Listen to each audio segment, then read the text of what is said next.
Evangelio según San Marcos. Gloria a ti, Señor.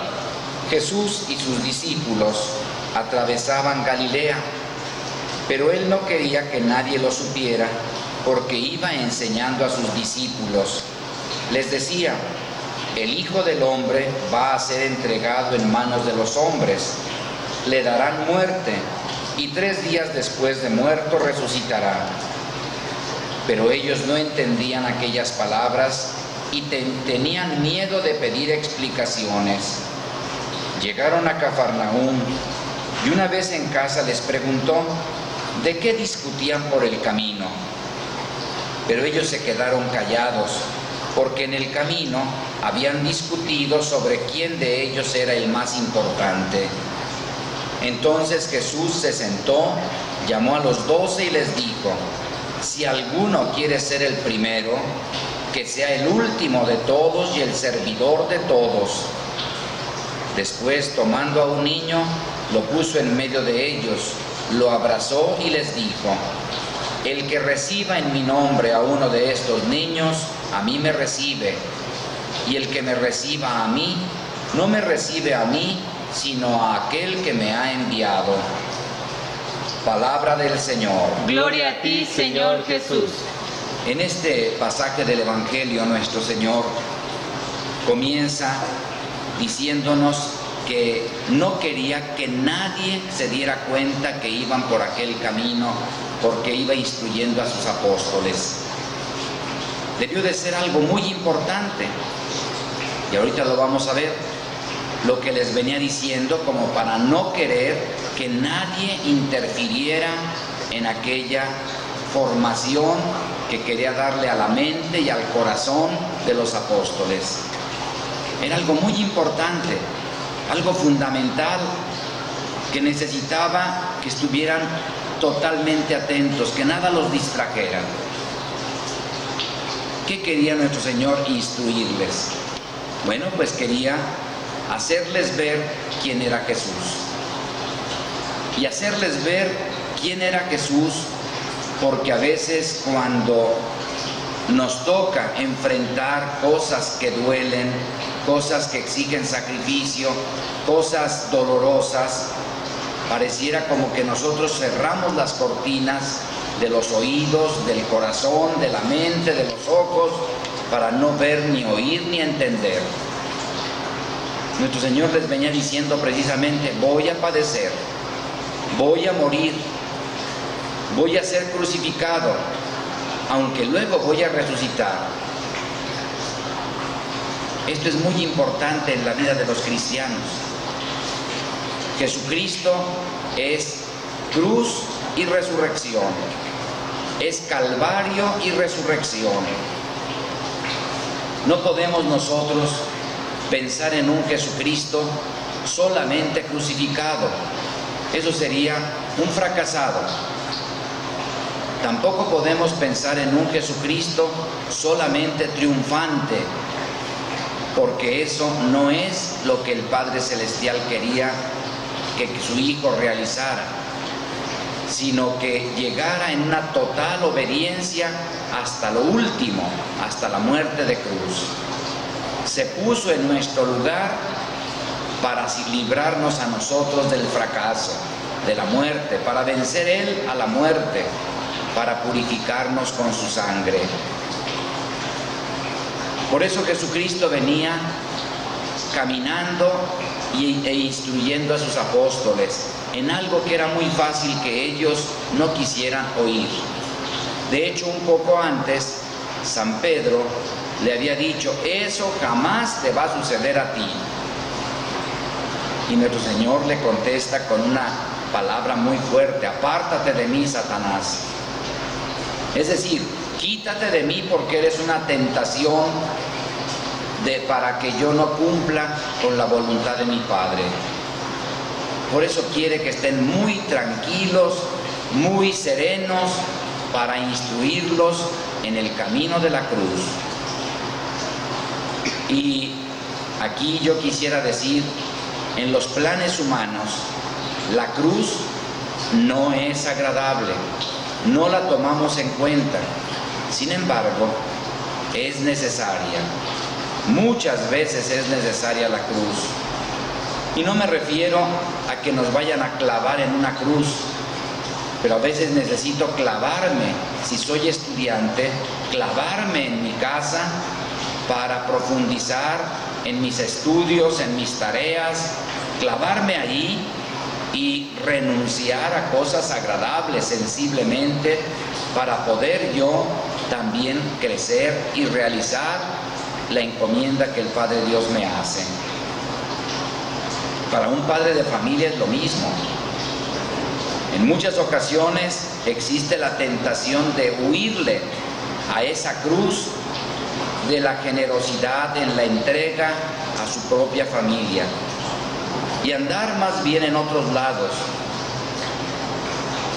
Por eso nuestro Señor quiere que nos quede también a nosotros muy claro, porque la cruz que quiere Dios para nosotros no es el sufrir por el sufrir, no es porque a Dios le agrade vernos sufrir, no es porque a Dios le agradara ver sufrir a su Hijo hasta la muerte, es porque ese es el camino del crecimiento del ser humano, ese es el camino para dar fruto, ese es el camino para conducir el mundo por los caminos de Dios, un mundo que comienza dentro de nuestro propio corazón. Por eso la cruz, con todo lo que simboliza, debe de estar presente en nuestros proyectos de vida. Pero muy especialmente porque somos discípulos de Jesucristo. No simplemente porque yo quiero ser el mejor, quiero ser el más preparado, quiero ser el que esté por encima de los demás. Por eso me sacrifico y me preparo y lucho. Sí, esa parte humana tiene su sentido, pero sobre todo tiene sentido que yo entre en el camino de la cruz porque sigo a Jesucristo, porque es ahí en su cruz donde tiene sentido toda mi entrega, toda mi generosidad, el sacrificio de todos los días. A veces sacrificios muy escondidos, como los que hace una madre de familia al interior de su casa. A veces sacrificios muy escondidos, como los que hacen las religiosas que entregan su vida a la atención de los ancianos o de los niños o de los enfermos. También a veces sacrificios muy escondidos, como los que tantas enfermeras y médicos realizan en la atención de los enfermos, en los hospitales. Y así pudiéramos ir viendo tantos sacrificios escondidos, pero que si los hacemos unidos a Cristo en la cruz, tienen sentido de salvación y de vida eterna. Por eso nuestro Señor iba formando a los apóstoles, formando su mente y su corazón. Desgraciadamente, los apóstoles iban en otro canal muy distinto. Desgraciadamente los apóstoles, y qué bueno que lo hicieron y el Evangelio nos lo relata para que estemos atentos nosotros, porque finalmente los apóstoles son como la imagen de todo ser humano. Nuestro Señor les iba explicando y los deja que ellos vengan discutiendo por el camino. Por eso cuando llegan a Cafarnaúm, que era la ciudad donde vivían, nuestro Señor les pregunta con mucha serenidad, ¿de qué discutían por el camino? Discutir no es platicar, discutir es hablar acaloradamente, tratando de imponer los propios criterios o tratar de imponer mis gustos sobre los de los demás. ¿De qué discutían? Fíjense con qué tranquilidad nuestro Señor pregunta. No los regaña. Él va formando el corazón y tiene mucha paciencia en nuestras ambiciones desordenadas. ¿De qué discutían? Y el mismo Evangelio dice, no quisieron contestarle porque venían discutiendo quién de entre ellos era el más importante. Fíjense qué incongruencia. Nuestro Señor hablándoles de la donación más grande por amor y ellos discutiendo grandezas humanas de primeros lugares. ¿Quién es el más importante? ¿Quién tiene el primer lugar? quién es el más poderoso. Y nuestro Señor les hace ver que los seguidores de Jesucristo debemos de vencer estos criterios muy humanos, los criterios muy de la tierra, los criterios de grandezas humanas, y tenemos que poner como criterio principal el servicio. El servicio. Esto a veces no nos gusta porque quisiéramos nosotros ser el más importante, el más grande, el más valioso, el más aplaudido, el más reconocido, el más rico, el que tenga por encima de los demás todo. Y hoy nuestro Señor vuelve a ponernos los pies en la tierra y nos dice: el que de ustedes sea el mayor tiene que ser el servidor de todos. Pongo por ejemplo el Papa. En la Iglesia él es pues el que tiene la mayor jerarquía, y sin embargo su tarea no es para que sea el más grande, como para que el Papa diga soy el más importante. Más bien, si el Papa tiene la espiritualidad que tiene, nos va a mostrar que tiene que estar entregando su vida completita para el servicio de la humanidad, no para grandezas humanas, no para de sentirse él superior a los demás. Lo mismo podría decir de los presidentes de los países, de los que tienen algún puesto público, del padre y de la madre de familia, del director de una escuela, del párroco de una comunidad, de la superiora religiosa. El más grande entre ustedes tiene que ser más servidor de todos, tiene mayor compromiso de servir. De tal manera que entre más favores nos haya concedido nuestro Señor, más es la responsabilidad de servir. Qué lamentable cuando alguien ocupa un lugar muy grande en una sociedad y no sirve, sino que se sirve de los demás. Ahí necesitamos todos estar atentos, porque la tentación es buscar nuestra grandeza, buscar nuestro propio prestigio, nuestra propia gloria. Y esto a veces en todas partes sucede. A veces en una empresa está el encargado de las escobas y de los trapeadores, que es un puesto humilde, digno, un trabajo digno, pero es un puesto humilde dentro de toda una empresa, el guardar las escobas y los trapeadores, pero allí mismo puede estar la ambición del poder.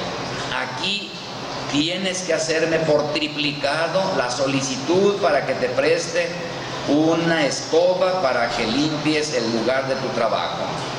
Aquí, para que sepas que yo soy el que mando en las escobas, tienes que someterte a toda esta burocracia. Y pongo el ejemplo de alguien así, porque en todas partes se da. Dentro de una comunidad religiosa, en las parroquias, entre los sacerdotes, en las familias, en las universidades, en el poder público, en todas partes, porque en todas partes hay seres humanos. Y la tentación es lo mismo que los apóstoles: quiero ser el más grande, quiero que los demás me rindan pleitesía, y es que yo logré con mi trabajo este puesto y ahora tienen que someterse a mis caprichos. Y hoy nuestro Señor nos vuelve a decir: el más grande entre ustedes tiene que ser el servidor de todos. Aquí yo quisiera también aclarar qué significa servir. ¿Significa que los demás hagan conmigo lo que quieran? ¿Significa que yo me dedique a las tareas más humildes? No, significa que lo que Dios me ha puesto lo ponga al servicio de los demás. Pongo un ejemplo. Si el papá y la mamá en una familia, en lugar o entienden que su servicio consiste en no dejar que los niños hagan nada, sino que nada más hagan tiradero. Y los papás, porque tienen que servir, a ellos les toca recoger, limpiar, volver a barrer, volver a lavar, volver a planchar, volver a trabajar y volver a recoger. Eso no es servir. Eso es crear gente irresponsable e inútil.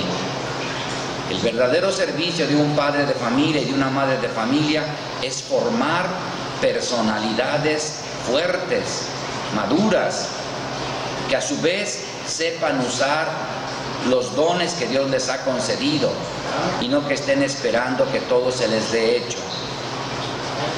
Si yo como sacerdote, hoy domingo, que me toca estar al servicio especialmente de la celebración de la Santa Misa en una comunidad parroquial, porque yo dijera, es que voy a servir a la gente de la parroquia, me pongo a barrer todos los frentes de las casas de la parroquia y no me doy el tiempo de la celebración de la Santa Misa, no estoy sirviendo. Estoy traicionando el servicio que nuestro Señor me encomendó, que es el anuncio de la palabra de Dios. También el servicio en la autoridad pública es el mismo, buscar el bien común, la protección del bien común. No se trata de servir así como dejando que todo el mundo haga lo que le dé su gana. Hoy el servicio es descubrir qué me ha encargado nuestro Señor y lo tengo que hacer con una entrega total, no para que me aplaudan, no para sentirme superior a los demás, por elevado que sea el puesto que yo tengo, es para servir en aquello que nuestro Señor me ha encomendado. Y esto nos hace falta en muchas oficinas, en muchos ambientes, en muchas situaciones donde a veces lo hacen a uno batallar con las burocracias y las exigencias, nada más por el gusto de decirte, mira, para que sientas que yo aquí mando, para que sientas que yo soy el que tengo el poder y la autoridad. Nuestro Señor hoy nos enseña, mis discípulos tienen que entender que el más grande tiene que tener más responsabilidad de servicio. Por eso, hoy el Evangelio combina dos cosas, la cruz y la resurrección. Al mismo tiempo, el servicio. En el puesto que Dios te haya colocado, sirve para realizar lo que nuestro Señor te ha encomendado. Todos nos necesitamos unos a otros, pero todos poniendo lo que cada uno puede hacer y sabe hacer. Pues que tengan un buen domingo.